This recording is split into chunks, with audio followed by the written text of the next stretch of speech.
So now I'm going to show you how to make a bolster. So yoga bolster is really just like a sausage shaped cushion, but it's firmer. It's got a nice kind of a weight to it so that you can really allow your body to sink down into it.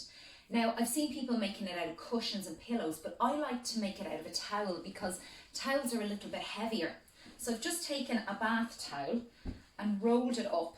Now you could have more than one towel. You might do 2 or 3 to make it much bigger. You can see there I've just rolled it into a sausage, and then I'm taking a blanket. So this is just a regular blanket. It's kind of thin actually, this blanket, and you can put the towel into it and then roll that up. So it's got even a little bit bigger. And then hey presto, you've got your bolster ready for restorative yoga. So you can make these bigger or smaller. You can make them fatter or thinner, whatever works for you. I'm going to show you in a few moments how we'll be using the bolster, so you can give it a go and then decide, so that when we get to practice then you're not going, oh no, it's too big or it's too small. You'll know what size you need. So that's the bolster. Okay, other things that you might like to have is some cushions. So these are, it's a pheasant. This is a cushion off the couch, so you can use that. Cushions off your bed, or your yoga cushions if you have a special cushion that you use for yoga like me. I'm going to show you something else as well. So you can go to your couch and take off the cushions on the back. So a lot of couches, the cushions will come off. So this is really kind of dense foam, and it's really supportive. So that's a nice one to use as well. What I will say to you is, have more props than you think you're going to need. So literally go around your house and gather up as much stuff as you possibly can. Blankets as well. Oh yeah, here's my blanket. Sorry about this. Okay, so I've got like a really big blanket that I use for yoga. It's kind of a throw off a bed, so you can have something like that as well with you, keep you nice and warm. I suggest wearing woolly socks, maybe your pajamas or a tracksuit.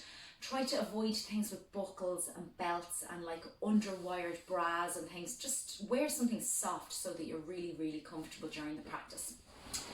Then other things you might like to have with you during the practice is incense.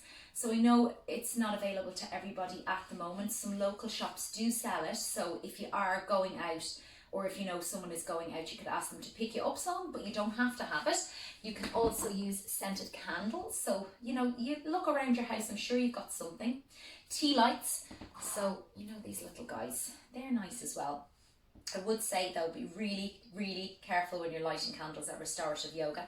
The tendency for us to move during the practice without actually being aware of our surroundings can sometimes be a little bit dangerous. So for instance, I've often had candles lighting around the mat, and then I've rolled over and my blanket has fallen, or my bolster fell the other day when I was doing restorative, and the whole ground here is covered in wax, but I could have set the place on fire. So please, please, please make sure your candles are careful, that they're out of reach, but that they're nearby as well at the same time.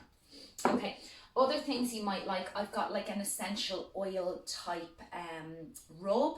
So this came from a lady in Selbridge. It's smellyfeet.ie, and it's absolutely gorgeous. It's supposed to be for rubbing on your feet, but I always use it at the end of my yoga practice. Put a little bit in my hands, give it a rub it around the back of my neck, or sometimes on my chest, or like that on my hands and feet. So that can be really, really relaxing. You can put that on at the start of practice, and then you'll get the smell of it during the practice. It can just help to really relax and unwind. And then, of course, we will have our eye pillows, so you can make yours out of a sock. Some people don't like having something on their eyes, that's fine. You can have something like the eye pillow and place it on your belly. That can feel really nice as well, just to have a little bit of weight. So I hope all these tips have helped, and I look forward to seeing you at practice.